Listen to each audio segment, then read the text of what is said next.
Hello friends, my name is Batman. My job is to save the earth. So, please help Arif Yohamart's channel to reach 100,000 subscribers. Assalamualaikum warahmatullahi wabarakatuh. Bertemu kembali bersama Arif Yohamart. Kali ini kita akan melanjutkan cerita dari Hati Suhita. Dan kita masuk ke episode 12. Episode 12 ini merupakan episode yang paling terpanjang dari episode yang ditampilkan untuk umum Mbak Hilma Anis di novelnya. Dan kita ikuti saja berikut ini. Ciao. Kenapa, Lin? Mas Biru masuk kamar. Ia meletakkan HP-nya di atas meja rias. Ia duduk di sisiku. Kaget melihat air mataku berderai-derai. Boten Gus, tidak apa-apa. Aku mengangkat kepalaku, menurunkan 10 jariku yang sejak tadi kugunakan menutup wajahku yang penuh air mata. Aku mencoba tersenyum, menatapnya, tapi air mataku masih jatuh menganak sungai. Terima kasih ya sudah menjamu tamuku dengan baik. Inggih, itu sudah tugas saya sebagai istri, jawabku pelan. Mestinya aku senang dia sudah mengucapkan terima kasih, tapi hatiku terlanjur sakit. Aku ingat ia menatap Ratna Rengganis dengan penuh kekaguman. Aku ingat dia lupa memperkenalkanku di depan umum tamunya. Entah kenapa saking asiknya dia bicara atau dia tidak sengaja. Kamu kenapa menangis sampai begitu? Capek? Boten Gus, saya cuman pengen pulang, saya kangen ibu. Dia terhenyak, terdiam lama, lalu merapatkan duduknya. Bolehkah saya pulang Gus? Kalau jenengan repot, saya bisa minta antar Kang Mukhlis. Dia mengulurkan tangannya ke belakang, menyentuh pundakku, menaruhnya di sana. Aku diam tak bergerak. Bayangan ibu terus muncul di kepalaku. Lin, aku minta maaf, aku butuh penyesuaian. Kita kan baru kenal, jadi dalam beberapa hal aku belum bisa memperlakukan kamu dengan baik. Inggih, tidak masalah, saya paham Gus, saya paham. Saya cuma pengen pulang. Tangisku meledak lagi. Tangannya masih di pundakku. Ia memiringkan kepalanya, menatapku. Nanti kalau Umi datang terus nyari kamu gimana? Umi tidak akan marah Gus. Sejak kapan ada menantu dimarahi karena pulang ke rumah ibunya sendiri? Kita tunggu Umi ya Lin. Tidak usah, nanti saja saya telepon. Umi pasti mengizinkan. Saya tahu Umi. Saya siap-siap Ge. Aku beranjak berdiri. Dia menarik tanganku. Aku terduduk lagi. Lin, katakan kamu mau kemana? Ke mall, ke pantai, atau ke rumah Aruna? Tidak Gus, tidak. Saya cuma pengen ketemu ibu, itu saja. Dia menghela nafas panjang. Kami begitu dekat. Aku bisa merasai hangatnya nafasnya. Aku ingin menyadarkan kepalaku ke dadanya, tapi itu tidak mungkin. Maafkan aku Lin, kamu marah melihat tamuku tadi ya? Aku diam. Iya. Aku diam lagi. Ngapain dijawab? Lin. Aku diam. Lin. Aku tidak memintanya datang. Mereka habis acara seminar di Surabaya. Acara itu hasil kerjasamaku. Mereka melihat aku sakit beberapa hari terakhir di kantor. Lalu aku tumbang beneran. Jadi mereka mampir. Aku diam. Bukan itu yang ingin ku dengar, tapi perasaannya pada Rengganis. Bagaimana awal mereka bertemu? Kenapa Rengganis begitu spesial? Dan apakah ia berencana memboyong Rengganis ke rumah ini? Rengganis tahu kalau ia sudah menikah. Kenapa ia masih saja menelponnya? Tidak usah pulang Lin, kamu masih emosi. Nanti jadinya tidak baik. Tidak baik apa maksudnya? Dia takut aku mengadu pada ibu. Lalu ibu mengadu pada Umi. Lalu Umi memarahinya habis-habisan sampai dia hancur. Kenapa baru sekarang ia merasa perlakuannya selama ini memang tidak baik, seolah aku tidak berhak bahagia. Saya kangen ibu Gus. Dia menggenggam tanganku. Rupanya ia sangat takut aku pulang. Aku baru tahu sekarang, ternyata aku punya kekuatan dan dia punya kelemahan. Jangan sekarang ya, kamu masih emosi. Seminggu lagi ku antar. Aku menggeleng. Sekarang Gus, saya kangen ibu. Tangannya berpindah ke ubun-ubunku, membelainya lembut. Kita makan di luar ya. Dia mencoba merayuku rupanya. Padahal di rumah banyak makanan. Padahal dia baru saja makan begitu lahap bersama tamunya. Kamu kan belum makan, kenapa tidak ikut makan bareng tadi? Suaranya melembut. Tidak apa-apa Gus, saya tidak terbiasa makan satu meja dengan laki-laki. Oh iya, oke, ayo ku antar, mau makan apa? Boten Gus, saya cuma pengen pulang. Dia terdiam. Aku tidak bisa menebak pikirannya. Sudah ratusan kali melihatku menangis, tapi baru kali ini ia begitu panik. Apakah dia begitu karena baru kali ini aku mengancam pulang? Takutkah ia kalau aku mengadu kepada ibu dan keluarga besarku? Takutkah kalau ku bongkar rahasia kami? Apa dia baru sadar kalau aku punya orang tua yang tentu tidak terima aku diperlakukan begini? Kamu belum pernah ke kafeku ya? Ku ajak yuk. Isakku berhenti. Ku perkenalkan diri menatapnya. Pernah lewat depannya saja pas nganter Umi kontrol. Kalau masuk belum pernah. Oh nggak pernah diajak. Saya kan di pondok tok, tak pernah diajak kemana-mana. Dia tersenyum, menaruh tangannya di pundakku lagi. Ya oke, kita kesana sekarang. Pulangnya ditunda dulu ya. Aku mengangguk. Air mataku langsung kering. Aku begitu bahagia. Baru pertama ini ia mengajakku pergi atas inisiatifnya sendiri. Biasanya pasti karena permintaan Umi. Aku sering mendengar soal kafe itu dari orang lain, tapi Mas Biru belum pernah cerita. Tentu aku bahagia hendak dibawa ke sana. Tunggu di mobil, Gus. Saya mau ganti baju bentar. Tidak usah. Bagaimana maksudnya ini? Aku memintanya keluar sebab aku tidak pernah berganti baju di depannya. Aku enggan ganti baju di kamar mandi sebab dress ini bagian bawahnya menjuntai dan pasti basah. Aku memintanya keluar kamar dan dia bilang tidak usah. Apa dia mau menontonku ganti baju? Maksudku tidak usah ganti baju. Kamu cantik pakai baju itu. Ayo. Dunia seperti berputar. Belum pernah aku mendengarnya memujiku. Aku tidak tahu dia tulus atau tidak. Aku tidak tahu ia ingin mengajakku kafenya karena memang dia ingin membahagiakanku atau sekedar takut ancamanku minta pulang. Tapi aku sangat bahagia. Sepanjang jalan aku lebih banyak diam. Hujan sudah reda, airnya menggenang mengalir pelan menuju parit-parit dan sungai-sungai. Pohon-pohon, rumah-rumah, mobil-mobil basah kena titik-titik air. Hatiku yang juga basah melihatnya sama sekali tidak menyentuh HP-nya padahal ku dengar beberapa kali berdenting. Kapan Umi pulang? Besok katanya Gus. Dia berdendang kecil di balik kemudi. Hidungnya, jambangnya, bibirnya, dagunya, dia menatapku. Yang menatapnya. Umi tak pernah menelponku. Iya, tapi telepon saya Gus. Kapan? Tadi pas ada tamu. Aku gak lihat kamu angkat telepon. Tadi pas saya terlambat bikin minum, itu Umi barusan telepon. Oh, maaf. Ya, aku tidak tahu. Aku mengangguk, menahan senyum. Sehat kan ya Abah sama Umi di perjalanan? Aku sebenarnya sangat khawatir kalau Abah pergi rombongan ziarah. Mereka berdua sudah sepuh, naik turun bis. Sudah kularang tapi ya maksa. Tak apa-apa Gus, beliau berdua bahagia mengantar jamaahnya. Dari kemarin sudah minta ku antar ke Wali 9 naik mobil ini berempat sama kamu. Seminggu di perjalanan gak apa-apa katanya. Aku memang lama sekali tidak pergi ziarah sama Abah dan Umi. Kenapa belum dituruti? Aku repot Lin, belum ada waktu. Sempatkan dulu Gus, mumpung beliau masih sehat. Kalau jenengan tidak mau saya ikut ya tidak apa-apa. Saya bisa pulang ke rumah ibu. Tapi jenengan antar Abah dan Umi ziarah Wali. Pasti mereka berdua punya maksud ingin mendoakan jenengan. Loh, siapa yang bilang aku tidak pengen ngajak kamu?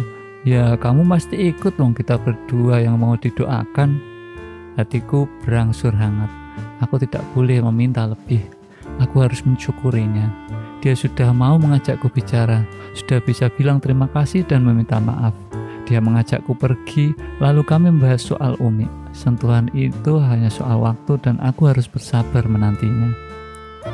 Aku tahu dalam ziarahnya Umi pasti mendoakanku mati-matian. Aku sendiri tak pernah bosan merapal doa sekaligus menyebut namanya. Nama suamiku, Abu Raihan Al-Biruni. Nama seorang ilmuwan muslim yang ahli astronomi, ahli matematika sekaligus ahli sejarah yang diambil Abah untuk menjadi nama suamiku. Abah tentu ingin putranya menjadi orang yang hebat sekali, Al-Biruni. Minimal Abah pasti mendoakan Mas Biru agar bisa diandalkan meneruskan pesantren kami. Mobil meninggalkan jalan raya, merayap pelan menuju sebuah jalan kecil dengan pemandangan gunung dan sawah yang menghijau. Sejauh mata memandang, padi-padi terhampar, bergoyang riang diterpa angin. Mobil berbelok ke sebuah bangunan kafe dengan halaman luas. Aku takjub dengan megahnya kafe sekaligus hijaunya padi yang mengelilinginya. Air sungai mengalir deras. Mas Biru parkir mobil di bawah pohon jati. Aku menatap 3 bangunan utama, kafe di sebelah timur, bangunan seperti limasan di tengah, lalu musola yang luas dan lapang di sebelah barat. Seluruhnya dari kayu, atapnya joglo pencu. Limasan itu luas sekali seperti bisa dipakai ruang pertemuan ratusan orang. 3 bangunan ini berada di tengah sawah dengan padi yang menghampar hijau. Tanah basah, ujung-ujung padi basah, dan hatiku yang basah. Kafe ini menawarkan pemandangan yang luas dan terbuka. Seluruh tempat duduknya terbuat dari kayu. Sekat-sekatnya rendah, semua pengunjung bebas melihat alam. Di sisi timur, di samping sungai, pohon-pohon diatur sedemikian rupa menambah keasrian kafe. Deretan lampu menggantung saling terkait di ranting. Sebentar lagi saat gelap datang dan lampu menyala, pastilah cahayanya indah temaram. Tumbuhan parkikeset dipasang di pot-pot besar, berjajar memenuhi setiap sudut air yang menggenang di bibir pot. Tanaman gantung menggantung di bagian atas. Rumput-rumput hijau sehat terawat. Palem merah berdiri kokoh berbaris rapat. Bunga kamboja di pot-pot kecil seperti mengucapkan selamat datang. Aku memilih tempat duduk di paling barat.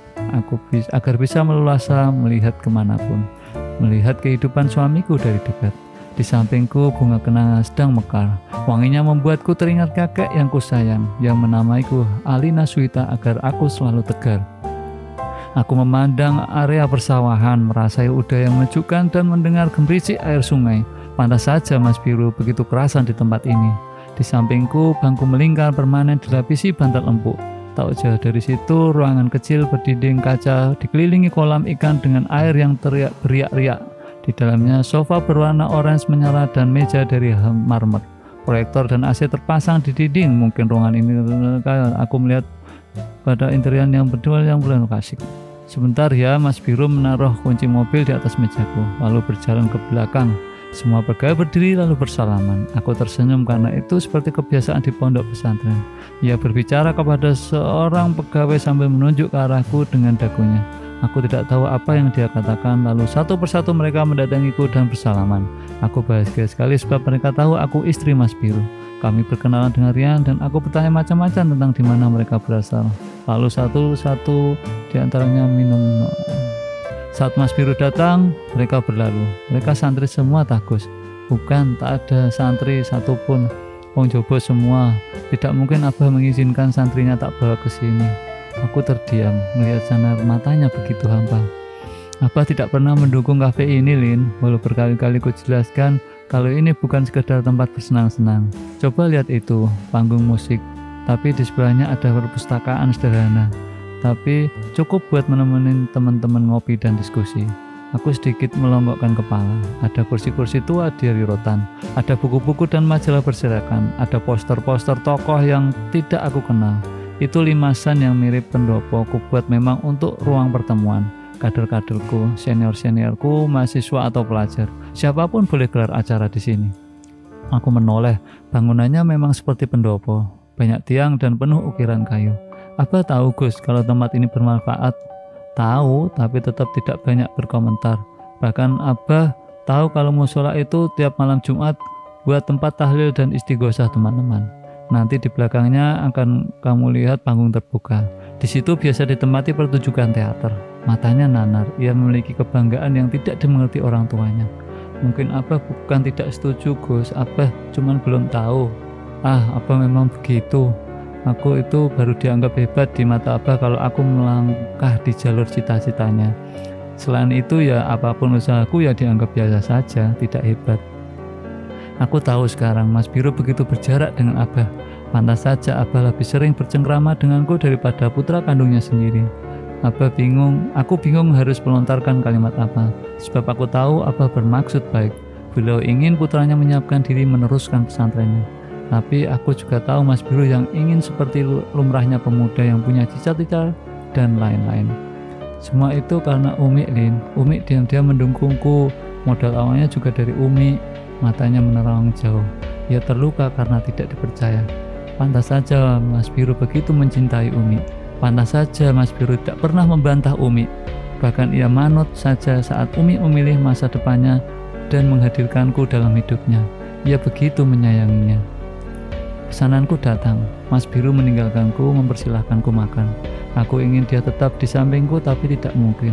Sudah bagus dia mau cerita walaupun hanya seputar Abah dan Umi. Dia duduk di kursi rotan, di dekat rak kayu di mana buku-buku tebal bergeletak. Beberapa pelanggan menyalaminya penuh takzim. Ia mengambil gitar. Aku tidak bisa menangkap nadanya karena begitu jauh. Kakinya selonjoran di tepian meja. Ia menatap lurus ke sawah. Siapakah yang ia bayangkan? Rengganiskah atau siapa? Aku tak peduli lagi. Bahagialah Mas Biru. Kembangkan bisnismu. Bergaulah seluas-luasnya. Abah dan Umi biar jadi urusanku. Pesantrenmu biar berkembang di tanganku. Aku hanya minta satu. Genggam aku, kuasai hatiku, jangan menyakitiku.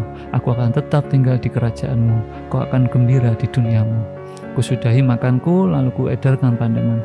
Pohon-pohon kopi mengelilingi seluruh bangunan dan tidak terlalu subur, tapi bunganya menuangkan bau harum. Angin segar membelai pipiku, pemandangan hijau menyejukkan mataku.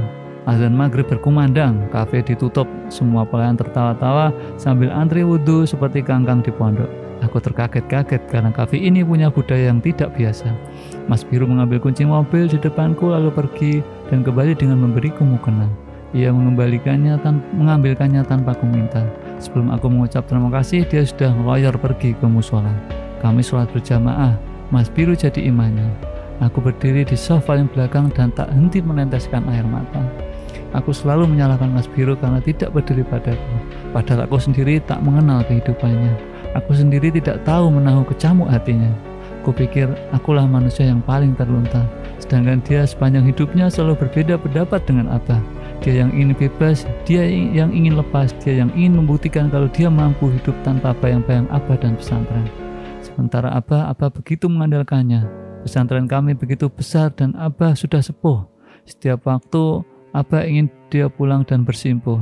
Tenang, fokus, meminta semangat Abah, memohon ilmu-ilmu Abah. Aku ada di antara mereka berdua, menjadi penengah.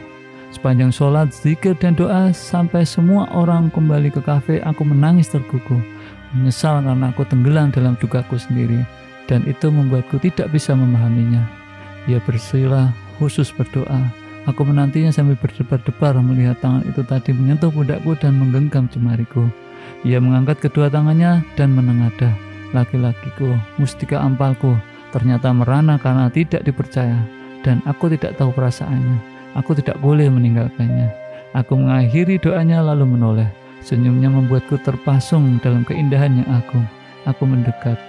Gus, besok kalau Umi datang, saya pulang ya. Aku menggodanya. Aku menyukai kepanikannya. Kalau kamu sudah tenang, boleh saja kamu pulang. Tapi jangan minggu-minggu ini, aku sangat sibuk. Nggih, gak apa-apa. Bulan depan gak apa-apa. Saya sabar nunggu. Jenengan ngantar saya. Atau apa menginap, aku memancingnya. Dia tergagap. Kalau hanya ku antar lalu aku pulang, apa Abah dan Umi, ayah ibu tidak curiga? Ya curiga pasti. Mana ada pengantin baru pisah-pisahan. Hehehe. Tapi tidak apa-apa, nanti saya jelaskan kalau jenengan sibuk. Aku mengerling. Ya oke, kok antar. Saya mau seminggu di rumah ibu, 3 hari saja ya. Seminggu? Saya loh di rumah jenengan sudah 8 bulan. Masa sudah 8 bulan? Kowe sih. Dia terbelalak. Dia tidak tahukah dia kalau itu berarti lebih dari 150 hari dan kulalui dengan hampa? Lupakah dia? Iya, sudah 8 bulan, Gus. Dia terhenyak menatap lurus ke dalam mataku. Gini, Lin, aku nginep di rumah ibu 3 hari, lalu pulang. Nanti kamu kejemput kalau sudah genap seminggu. Bagaimana? Nggih, Gus, gak apa-apa. Tapi apa? Boten, Gus. Loh, kenapa? Boten Gus, tak apa-apa. Bicaralah. Tidak Gus, tidak. Oke, saya setuju. Tadi kamu mau ngomong apa? Boten Gus, boten. Lin, gini Gus, di kamar saya tidak ada sofa. Dia tertawa menggeleng kecil, matanya menyipit, barisan giginya tampak rapi. Matanya menatapku. Aku memalingkan muka karena malu. Mas Biru lalu mengajakku berkeliling. Mega merah di ufuk barat mulai menghilang. Lampu-lampu kafe menyala tenteram, bergantungan di pohon-pohon, mengambil alih seluruh inti keindahan. Suara air sungai makin hilang, berganti suara musik yang mengalun pelan. Pelanggan mulai datang menduduki kursi-kursi kayu. Gazebo bambu beratap ijuk mulai dipenuhi segerombol anak muda yang tergelak-gelak bahagia. Perpustakaan kecilnya ramai sampai ada yang tidur tengkurap dan terlentang. Kami duduk di tepi limasan berdua. Angin malam mengibarkan ujung jilbabku. Entah kenapa pikiranku begitu lapang. Aku lupa kesedihanku. Aku lupa nasihat Arina untuk memberi Mas Biru pelajaran. Aku lupa soal Kang Dharma, apalagi Rengganis. Yang kuingat adalah aku harus pelan-pelan memahami dunia Mas Biru. Sesedihnya aku masih punya Abah dan Umi. Sedang dia begitu terasing di tengah dinastinya sendiri. Gus, saya harus pulang. Saya ada rapat sama Ustadz-Ustadzah dininya habis isya. Sini dulu. Tapi saya yang mimpin rapat Gus, saya sudah janji antar saya pulang nggih. Siapa kepala dinia sekarang? Kang Ilham Gus. Dia mengambil HP dari saku. Aku meliriknya sekilas. Dia menelpon. Ham, rapatnya ditunda besok. Neng Alin ada acara. Suaranya penuh tekanan. Aku menyembunyikan senyum. Kami berjalan melihat tempat pementasan. Lampu-lampu kuning di pohon berayun kena angin. Suasana begitu tenang, pundak kami bergesekan. Aku lapar, Lin. Kita makan ya? Nggih. Aku berbelok ke arah kafe. Dia menarik tanganku menuju kafe. Ia bilang ingin makan ikan wader. Warungnya tidak bagus, tapi baginya itu wader terlezat. Sepanjang jalan, aku tak henti bersyukur. Rengganis mungkin mempesona, tapi ikatan sakral bernama pernikahan, akulah yang menggenggamnya. Tak ada gunanya aku berputus asa. Kami sampai di sebuah tikungan yang gelap. Mas Biru parkir mobil di depan bekas pabrik. Lalu kami berjalan menuju warung tenda dengan spanduk kotor bergambar ikan-ikan laut. Mas Biru tidak menggandengku, tapi berkali-kali berhenti memastikan aku bisa melangkah melalui jalan yang becek sehabis hujan. Ia meraih tanganku, beritahu lewat mana kami harus masuk. Aku melihat wajan besar berisi minyak hitam dan kompor yang menyala berisik. Melihat Mas Biru datang, penjualnya tergopoh menyalami Mas Biru, padahal tangannya penuh sambal. Istrinya Gus? Iya, ini istriku. Mas Biru sedikit menaikkan suara karena suara kompor begitu memepakkan telinga. Aku hampir menangis mendengar Mas Biru mengatakan itu. Aku menatap sekeliling. Suamiku punya kafe yang megah dan tenang dengan menu-menu lezat, tapi dia membawaku ke tempat ini. Aku tidak pernah membayangkan ini. Seumur-umur aku belum pernah makan di tempat seperti ini. Warung tenda yang remang dan tempatnya tersembunyi. Aruna pasti marah-marah kalau ku ajak makan di tempat seperti ini. Apalagi melihat minyak di wajan begitu hitam. Aku tidak henti tersenyum karena inilah kencanku pertama kali. Aku mengedarkan pandangan, di manakah kami duduk? Kursi-kursi panjang di dalam penuh terisi. Aku sedikit mengangkat gamisku karena tanahnya kotor. Mas Biru tetap bersemangat.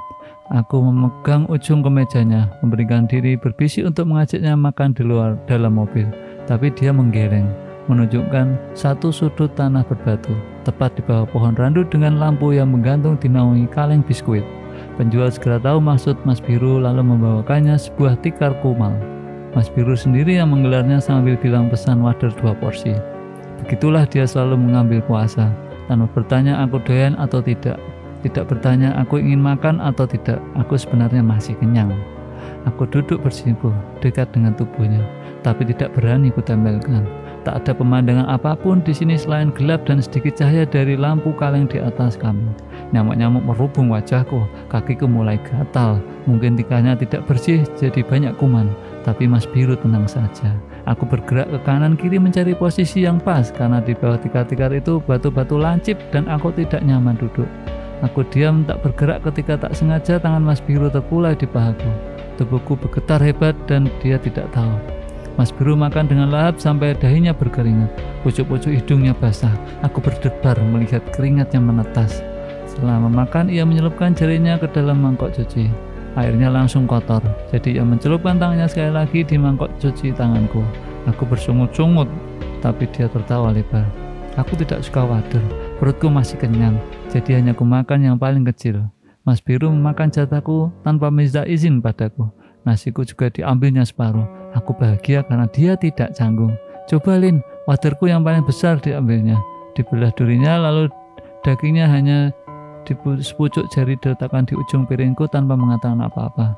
Itulah makanan ternikmat karena kekasihku yang dingin telah mengambil duri-durinya. Mas Biru selesai lebih dulu. Ia tertawa melihatku kepedesan lalu berjalan cepat meminta air hangat dan menjualnya agar rasa panas di bibirku lekas lenyap. Entah kenapa aku begitu bahagia walau tidak banyak yang kami bicarakan. Kemudian ia membuka tasku, mengambil tisu, membenturi buli-buli nasi yang berjajaran. Dia tahu aku bingung bagaimana aku harus mencuci tanganku dan tidak mungkin begitu saja aku celupkan ke mangkuk cuci tangan yang dua-duanya sudah kotor. Dia berjalan pelan mengambil air mineral di mobil lalu duduk di sampingku. Tangan kananku yang penuh dengan sambal ditarik ke arah kanan di luar tikar. Ia meletakkan tanganku di atas tangannya lalu mengucurinya dengan air. Ujung-ujung jarinya menyentuh sela-sela jariku. Ia mencuci tanganku sampai bersih. Tak bisa lagi kubendung kebahagiaanku. Saat ia mengeringkan tanganku dengan tisu, HP-nya berdenting. Ia tetap di sisiku. Satu tangannya masih menggenggam tanganku. Sayup-sayup ku dengar pembicaraan panjang soal pertemuan, event, dan seminar. Telepon lalu ditutup dan tanganku dilepaskannya. Lin, dalam Gus. Nanti malam siapkan baju untuk 3 hari ya. Aku harus ke Bandung. Aku mengangguk, langsung lemas. Karena dia harus pergi saat kedekatan kami malam ini mulai terbentuk. Mbak Ratna ikut Gus? Iya ikut. Dia kan tim kreatif yang ditunjuk langsung sama kantor pusat. Mendadak ulu hatiku begitu nyeri. Berapa orang Gus? 15-an mungkin. Mendengar kalimat terakhirnya, sedikit bisa kuredam. Banyak orang artinya tidak terlalu mengkhawatirkan. Aku tidak bisa menghalanginya pergi. Mereka satu tim, itu memang dunianya. Aku harus terbiasa. Kamu tetap di rumah, jangan pulang dulu ke rumah ibu. Nggih, aku mengangguk lemah. Duh Gusti, dia harus pergi saat hatinya sudah melunak. Aku membayar makanan lalu berpamitan dengan penjualnya sambil tergelak-gelak seperti sudah lama kenal. Ia menatapku, ia menantinya di bawah pohon randu. Ia meraih telapakku, menggandengku menuju mobil. Dialah biruku yang langsung kehilangan kekuatan saat ku bilang aku ingin pulang ke rumah ibu, lalu memberiku banyak kebahagiaan. Dialah biruku yang 3 hari ke depan akan pergi ke Bandung meninggalkanku. Aku sangat khawatir, tapi genggaman tangannya meyakinkanku. Oh, baru aja seneng-seneng, deket, manis-manis, ditinggal lagi ke Bandung. Ngulang deh dari awal sih lo. Udah katanya nanti akan mengulang lagi dari awal nih. Wah, tapi walau bagaimanapun cerita episode 12 ini sangat panjang dan sangat dalam karena kedekatan Alina Swita dan Gus Biru mulai terbentuk, terjalin, mulai romantisnya mulai muncul setelah menunggu 12 episode ya teman-teman sahabat Yuhamat. Terima kasih, semakin mendekati, jangan lupa tonton bioskopnya di kota-kota sekalian semuanya ya. Assalamualaikum warahmatullahi wabarakatuh. Ciao.